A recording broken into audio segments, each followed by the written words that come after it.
Well, thank you very much, everyone. It's 9 a.m. in Hawaii. Well, good morning, Lisa. All right, Michael, do you want to forward the slide? Yep. So today we'd like to share about the Minnesota Bilingual Seals work and Extempore's partnership and what the work looks like. So the first three, number 2, 3, 4, I will kind of present. And after that, I will pass it on to Michael. And then at the end, we will take some questions.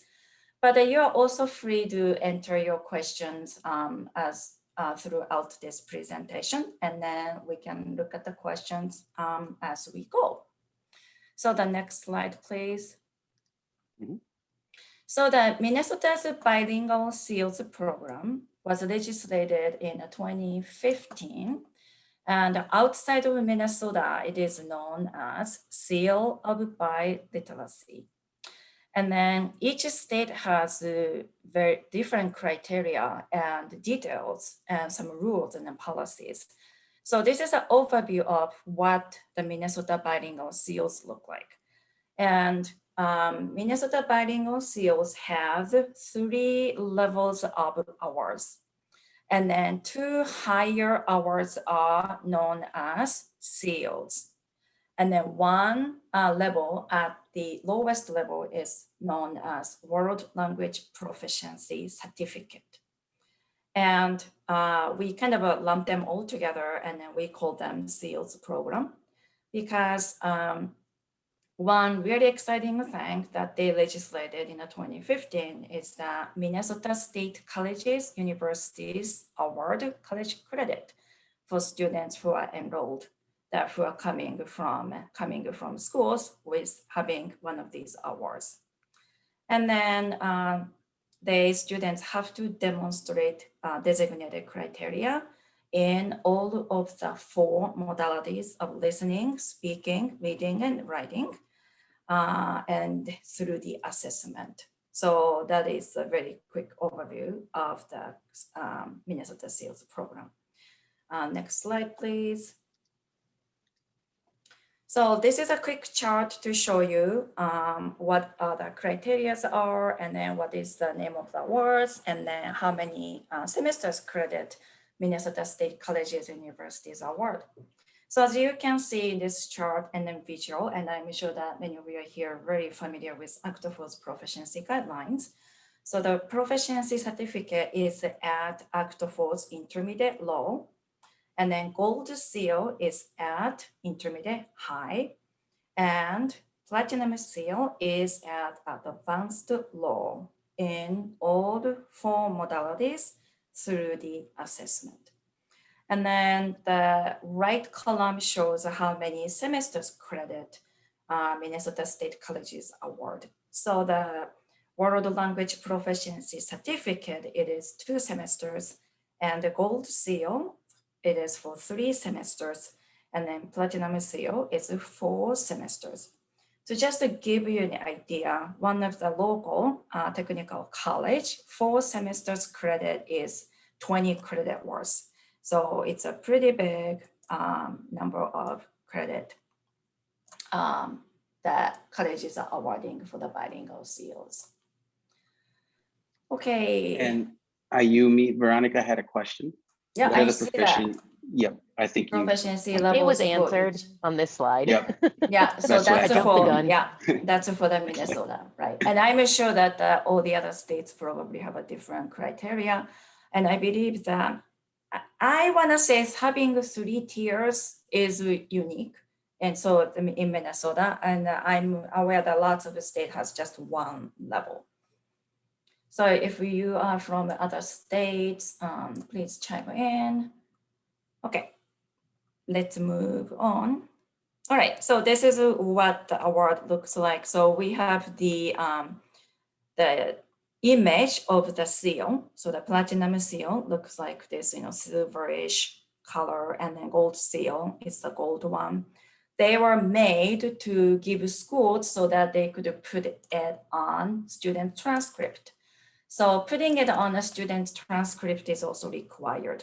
So they will have the seal, actual image of the seal like that, or they can also notate using a language. So then other certificate, the template you are seeing a certificate, we created because MDE created it because if we would give just a image of the seals, and then if that go on a student transcript, there's nothing tangible for student to have. So MDE has developed a tangible certificate the school district could print out and then award it, physically to students at graduation related event, awards night for seniors, and then graduation, those kind of opportunities. Okay, next, please. And I'm sure that you can probably think of all these benefits, right? That in Minnesota Bilingual Seals comes with college credit. And it's also the money saving because that sometimes second language requirement can be waived and also could count towards elective credit. And then perhaps most importantly, that's a recognition. It's an official public recognition and gives tremendous opportunity for school district to demonstrate their asset-based approach to working with multilingual learners. Next slide, please. So this is again, Minnesota State Colleges, Universities. There are 30 colleges, 7 universities, and then 56 campuses across the state.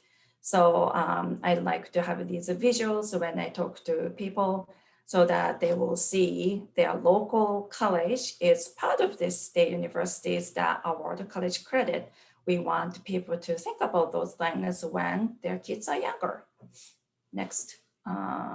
Slide, please. So Minnesota Bilingual Seals are for all languages learners. So who do we have in Minnesota? We have English learners, and we have learners in world languages programs, and we have Dakota and Ojibwe learners. Dakota and Ojibwe are one of the first languages that were spoken in this area. We have heritage language learners, and we have learners in dual language and immersion programs. And then we have many community-based weekend schools. I listed Chinese, Czech, Japanese, Tamil, but I'm sure there are still more than just those 4 that are listed. Minnesota students speak 300 languages at home. So those are the language learners that we have in the state of Minnesota. And then I think we can go to the next. We want to try this. Yeah, I'm kind of curious what kind of languages are represented in your work, in your local context. So I just wanted to pull this Mentimeter poll. So if you go to this www.menti.com and then you enter this code 4437261, and then this should come up. What languages are represented in your local context in a Seal of Biliteracy work? You can enter like 10 languages. I'm sure that like Washington State, I know you have lots of languages that you're working with, but something that I just want to get some sense of what languages that people are working with. So if you could do that, I see Spanish. All right, how should I share this? I'm gonna put this link. So it's working because I see people's responses. So what I'm gonna do, I want people to see this word cloud. I'm gonna enter. Do you want to share your screen for a little bit, Ayumi? Let's try this. I'm gonna put this link. Can you go to that link and then see what it says?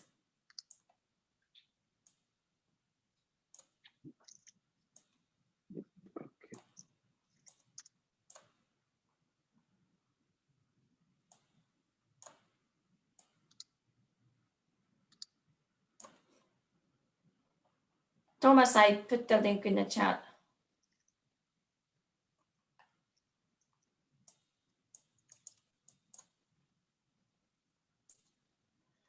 Well, actually, the idea is that if there are lots of people and if we are putting all these languages, the languages that have more people put in gets bigger, and then less people, then it's got the smaller font.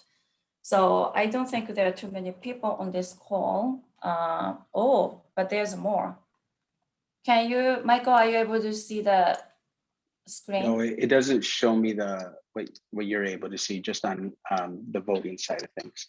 Okay. So if you want to share then- your screen, you can. Then for a I little should bit. do that. Yeah, maybe I should share my screen then. All right, I just want to show you this quick. I think it would be a good visual for us to see. Right. Are you seeing a whole lot of stuff? Yeah. Okay. You Mhm. know what? Saw Sorry that. about Yeah, that. Spanish. Mhm. No, we were able to see your. Oh, I able to see it? Mhm. How about this? Yep.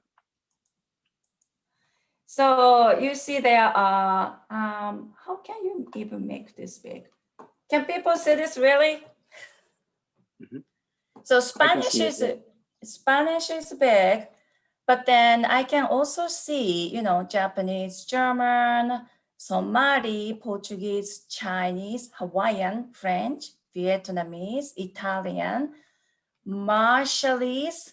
Am I saying it right? Marshallese. And it's this Chuukese. Chuukese. Am I saying it right?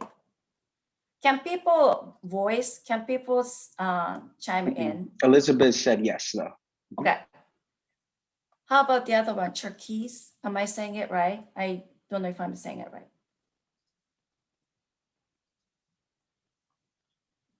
Yes. Okay. Cool. So wow. So there are some languages that probably less commonly taught in the schools, and then possibly that you cannot find the assessment. Okay. Somebody from Rhode Island shared that gold for the advanced law and silver for intermediate med. So that looks different from Minnesota too. All right, so I'm gonna stop sharing, Michael, and if you could go back to the slide. So it's really nice to see the languages that people shared now. One of the challenges that we identified in Minnesota. Next slide, please. So this is the top 15 home languages of the Minnesota students. So, English is, of course, so we don't have to worry about English, but so then Spanish is the far most number of speakers is being served in the K-12 schools. And after Spanish, we have Somali and Hmong, and Karen, Vietnamese, Arabic, Oromo, Mandarin Chinese, Russian, Amharic, Telugu, Khmer, Laotian, and Swahili. Those are the top 15 home languages spoken by Minnesota students. So next screen, please. So then, as you can see, the green highlighted languages are something that we could purchase assessment from. You're probably familiar with Octopus Apple or Avant World Speak. So among those, 15 languages, Spanish, Arabic, Chinese, and Russian, we had the assessment. So the speakers, heritage learners, or the world languages learners of these languages had an assessment for them to access to the bilingual seal. Now, blue highlights Somali, Hmong, Vietnamese, Amharic. Some portion of the assessment. So for example, speaking and writing were available through Avant World Speak. But in order to qualify for Minnesota's bilingual seals, we needed to have a reading and a listening assessment. And other languages that it's not highlighted, the white, so Karen and Oromo, Telugu, Khmer, and Laotian, Swahili, we really didn't have assessment for these languages. So the next slide, please. So really the issue was that there were no assessment for many languages spoken by our English learners, mainly after Spanish, Somali, and Hmong, and then Karen were the one of the most kind of prioritized language in terms of for the assessment of bilingual seals. And then we also did not have assessment for American Indian languages. In the case of Minnesota, that was for Dakota and Ojibwe. So really quickly, the stakeholders really noticed the concern about the accessibility. So the equity piece was a big major concern.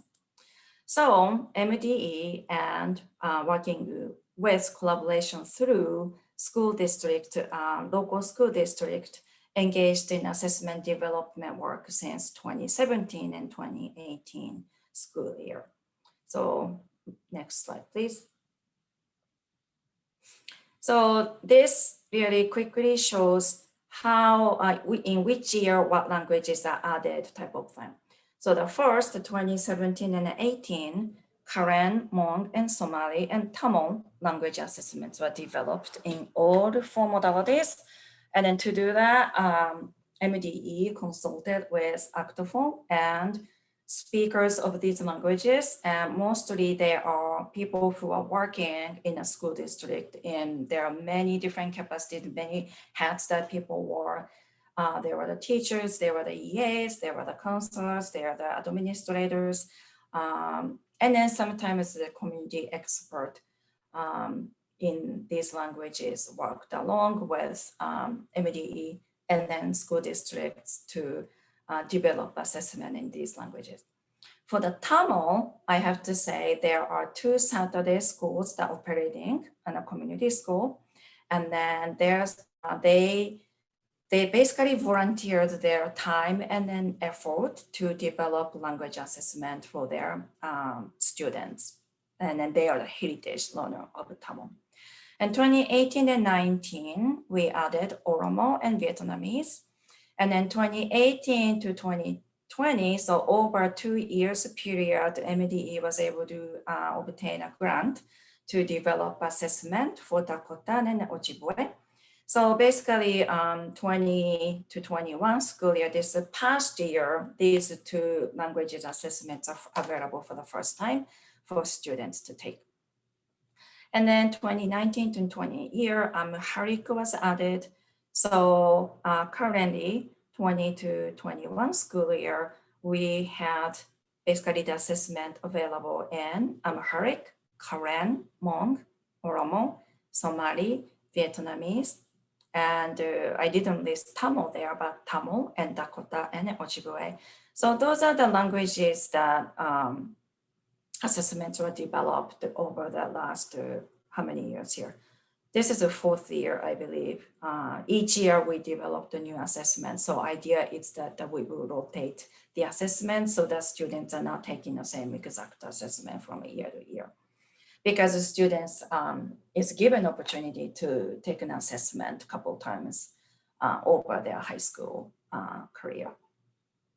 So in terms of implementation at the very beginning, so these assessments are developed in-house, and then it was the very low-tech, we had to rely on a very low-tech method of delivery. So test items were shared via Google Doc.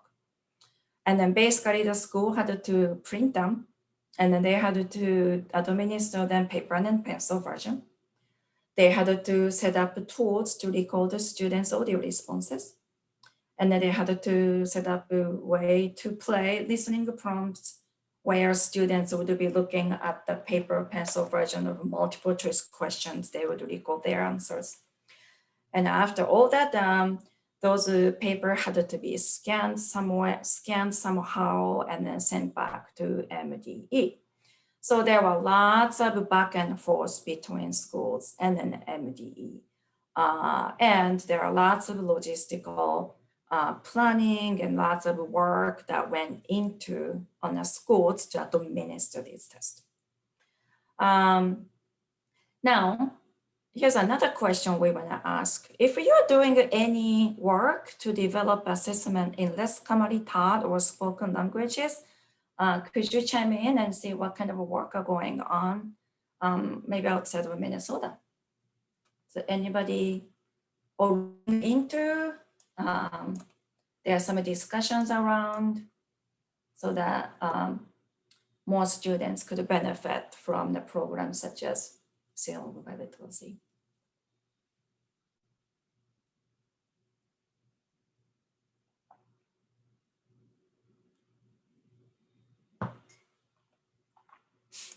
Maybe not.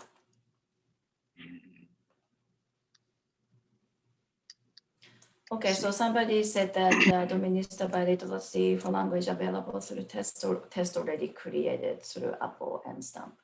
Okay. All right. Let's move on, Michael. So then that the needs was really that we needed to find some efficient and then secure method to deliver assessment. And then by doing so, we thought that would increase the accessibility. So then we found Extempore. So here is MDE's Extempore's partnership really made this process much streamlined and then easier basically. So the Extempore had the ability to offer this secure online platform. We could have this audio prompt played on a platform, and then students could just record their speaking samples right there. And then they could also respond to multiple choice questions right on that platform. So basically we got rid of the paper and the pencil. What they needed was the computer screen, or I believe Extempore would say any device that can have internet.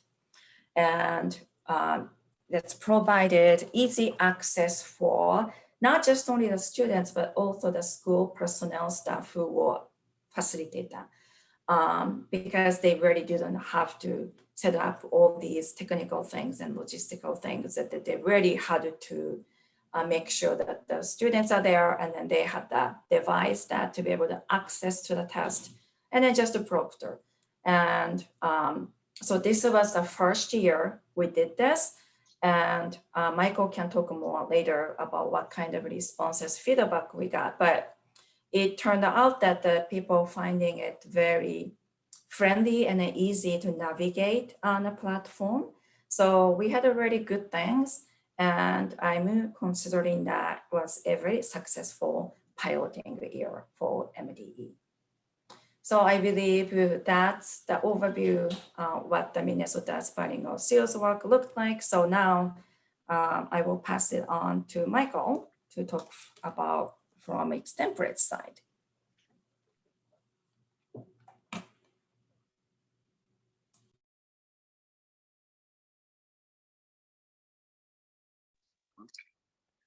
Let's see here. All right. And then Ayumi, can you turn on my video for me?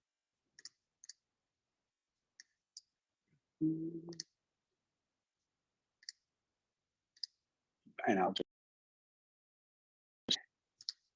all right. So first I'm going to go over what Extempore. And what we did was really break it down into 6 stages. The first stage was me meeting with Ayumi, determine expectations, needs, wants, and flow of how she wanted the process to go, right? From administrator to student, and then to the raters, and then providing the scores then to the students from there. Stage 2 was more so on our end to create the resources for the administrators, the student handbooks, set up webinar dates, create a landing page on our website. So any administrators who are leading the Seal of Biliteracy at their school or district can go to our website specifically for it, sign up for registration, and learn more about the partnership between us and MDE. Stage 3 was to create a page on our website. And then that's where they were going to go in there and train, right? Then we would start running the trainings with Ayumi hand in hand. Ayumi would go over more of the Seal of Biliteracy side of things to go over, and I would go over more of the technical questions to ensure that they knew that I was the point of contact. Throughout this whole process, though, as people register to sign up, I was communicating to Ayumi so she knew who was going to be at each training that we were hosting. And I believe we hosted about 7 or 8 training webinars just for the admins, and then we had separate trainings for the raters. And then from there, we would send helpful resources to administrator, kind of like a checklist, a checkbox, so they can go through the different configurations of the assessments for each language as well, and what modules would be assessed on Extempore and what ones would be used through Avant. And then admins after that could start actually requesting which assessments they wanted the districts would be facilitating. And then from there, I would communicate to Ayumi the dates, the times, who would be, so she knew when people would be taking the assessments. That way, in a sense, we could start preparing the raters on the back end. So once that school's done, we can begin the rating process. Stage 5, as soon as they requested, that means there's going to be a test coming up, right? So that's where we started really supporting the districts and admins at an individual level. They were able to set up personal one-on-one meetings to ensure that if they needed to download an app, we sat down with them to download it with them to ensure it worked. If they needed to add a keyboard for the writing section of the assessment, we would make sure that the language was available within the device and so forth. To ensure, that was more so the admin, as a new process for facilitating the assessment, we wanted to make sure that they were at ease, because then that puts the students at ease and creates a better testing environment for them, right? And then from there, they would let us know that, test is done. Ayumi then would assign raters. If more time was needed within Extempore, we can adjust time. So let's say a student's maybe, fire alarm went off, or the student wasn't able to make it that day because of illness or Wi-Fi went down, life happens. We can also update the days so students can go back and take it later. Stage 6, Ayumi and I gathered feedback, and now we're working to improve the process for next year. Okay, so now we will go through the school admin experience with Extempore. So first, the admins and districts, we wanted to make sure that there was just one point of contact at each school and district. So I wasn't getting 2 requests from, 2 different admins at the district. There might be 2 links out there, then students are enrolled in 2 different assessments, right? We wanted to make sure everything was streamlined. After that, they were asked to review a document that I will show here in a second, just to kind of give you an overview of some of the resources we provided to them. And then from there, they can request a bilingual seals assessment for which language and for which modules they will be assessing their students. From there, we communicate the information to students about assessment sign up and proctoring. And then they, it's just an email that they essentially forward to the students for each language. That email is going to have a link, the student handbook, and a video for them to show, so they can walk through the process if they need help for creating accounts and how to answer questions within Extempore. After that, the admin will just notify Ayumi when it's finished, and then the raters will begin the process, providing feedback and scores back to that school. So here is, we'll go take a look at the administrator handbook just to give you a little overview of it, and then the form request as well. So here's the handbook, and can everyone see that okay?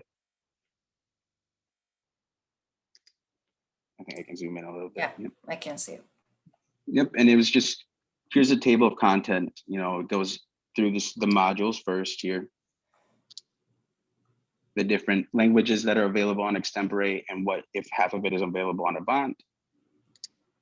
From here, the languages, the time that will take to take the assessment, the structure, the passages, how many questions for each, for the reading, how many questions for the listening, how long of an average time is it going to take the student, and then some helpful information that the proctor can also give to the student, right? Just so if they have questions, they can answer them during that time.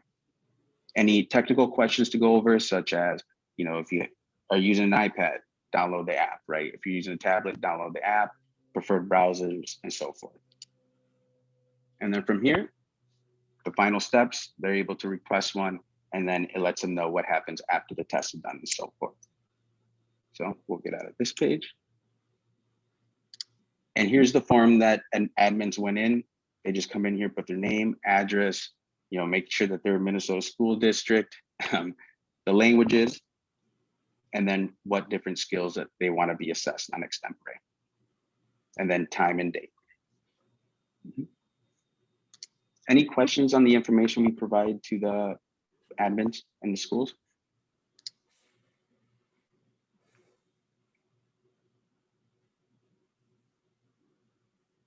Okay, then I'll start with the student experience now. Student experience was the most important, right? Because they're the ones taking the test, and we want to make sure that they're at ease. And in order for this process to go better compared to what the process they had before, it's really how the students, is it more accessible to the students, and are they put in a great testing environment? For that, we did, Ayumi and I did create a practice test, and I'll walk through that here too to show you how students create an account and kind of flow through on how to answer questions as well. But the practice test really helped the students just, not more so practice within the languages, but practice on how to use the software. So when questions did occur, they knew how they would work with the software, essentially Extempore, and how they would interact with it, right? If there's a timed response in a sense, how does that function work? Are they going to answer right away? Or is, there's a countdown that occurs so students know when to answer. It also goes through a microphone and video check. That way this ensures that the student's audio is being picked up while they're trying to do audio recordings. And then the student at the end, after taking the test, they just let the admin or proctor know, hey, I'm finished, or if they need more time. If they needed more time, the admin would just communicate to Ayumi and I, but if they're finished, they'll just wait till the raters provide the score. So I'll go ahead here and I'm going to create an account.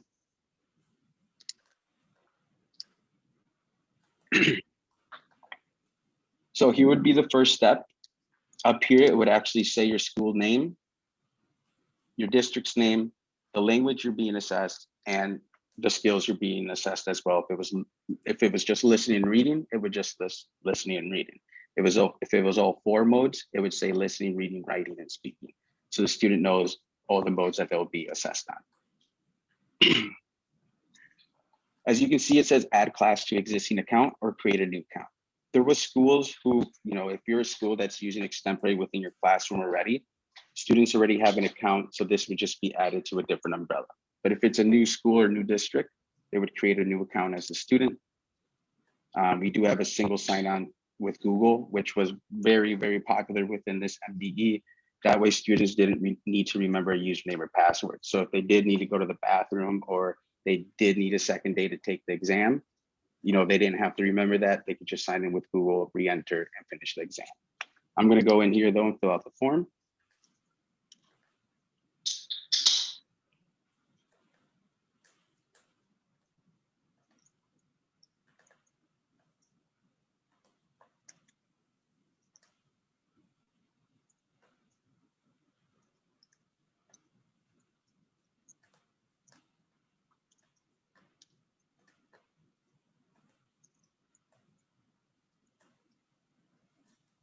Okay, and I am not a robot.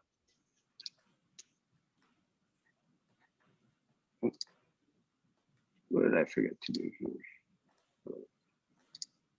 Okay, and then it lets the student know that they're in. I'll go in here to click on the class, student portal.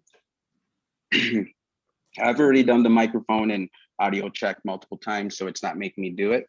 Right here would be the step where the student would be asked to, test an audio to make sure that the audio is being picked up.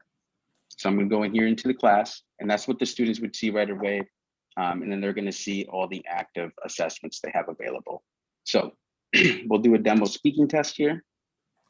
Any description that you or information you provide to the student to help them through this assessment, you can provide right here. And I believe Ayumi had this provided in the target language that they were taking the assessment on and in English, so they can read it in both. Students will know it's audio from this icon right here. They can check the due date and time, as well as if there's any time parameters. So I can go in here and click on question 1.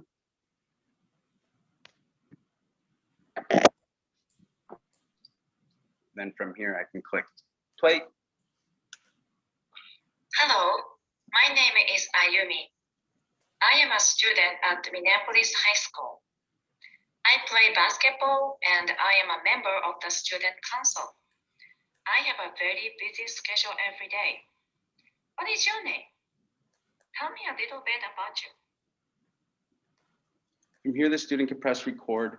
You can also set it up where there is a time parameter. So as soon as the audio is done, the student will actually see this countdown and have them respond immediately without any prep time. So now I could respond to Ayumi's audio. Hello, Ayumi. My name is Michael. I am part of the soccer team, choir, and band. I play the piano and I am a tenor on the choir. Today I have a soccer game and I'm pretty excited for it. I could stop recording and then submit a temp, and then the student will be able to move on to the next question. Any questions from there before I go back?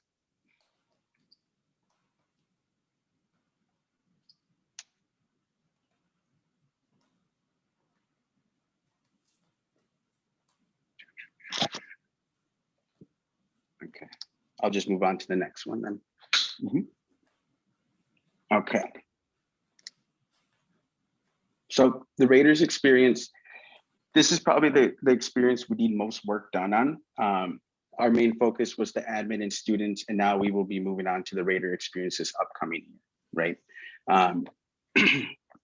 But the raters process was to register and attend in training, just like the admins. From there, the raters could create an account. Ayumi would send the communication over to the raters on how to create an account.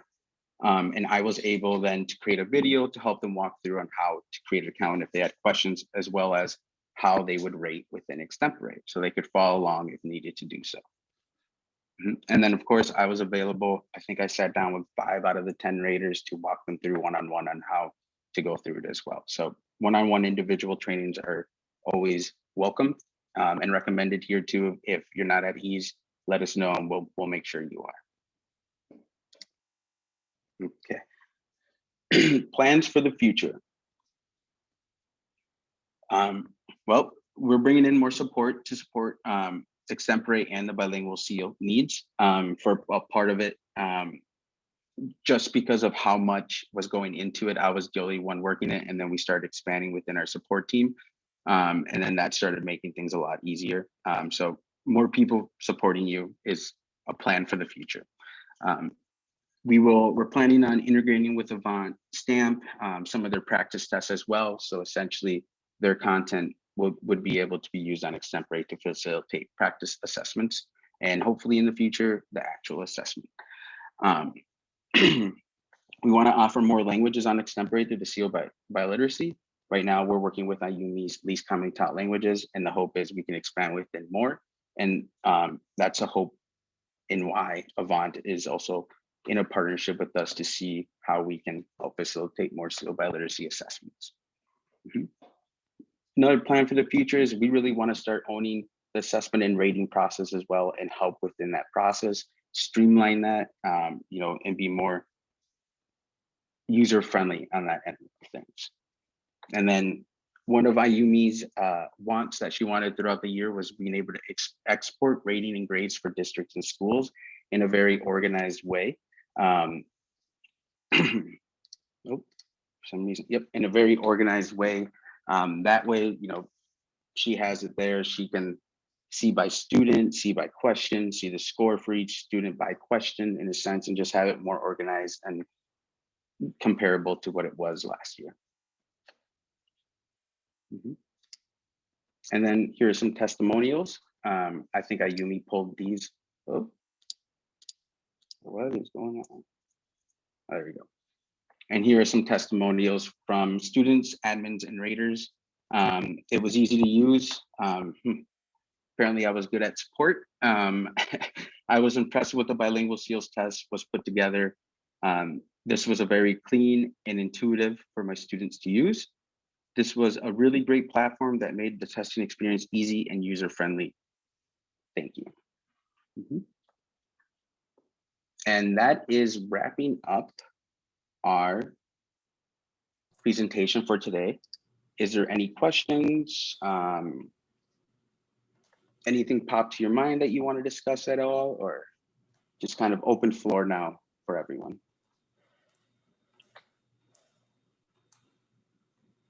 I want to chime in that definitely for MDE, the partnering with Extempore was a big milestone. Be able to deliver this assessment online was a huge, big step.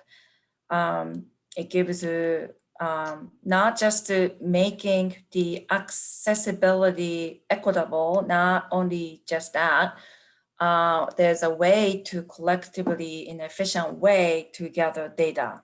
And that would inform planning or the instruction in the heritage languages or the needs of those programs possibly. So it was a really huge milestone for us, and I really enjoyed working with Extempore stuff.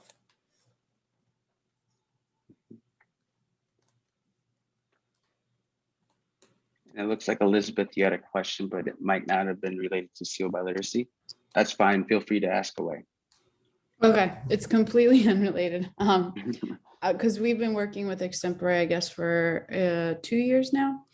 And I was wondering if you had any recommendations when it comes to like starting a new year, because, you know, I've created like classes in the past, and I've sort of struggled with, especially in the grading tab, like how to get rid of assessments that are listed there, or like, do you have how to get like a fresh start, I guess? Because a lot of times I went to like delete an assignment, for example, and it says you can't delete the assessment. You have to delete like the individual responses first. Mhm. So I think there was a lot rolled into one with that question. Yep.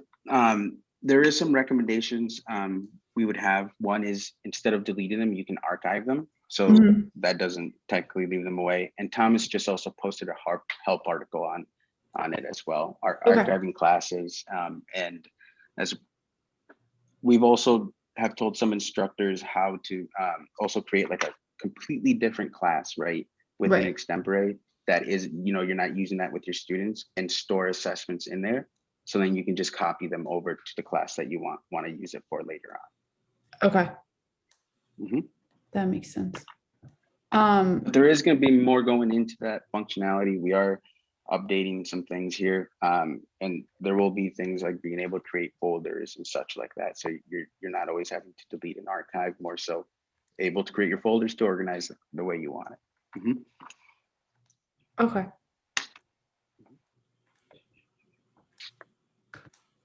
Thank you. Yep, absolutely. Any other questions?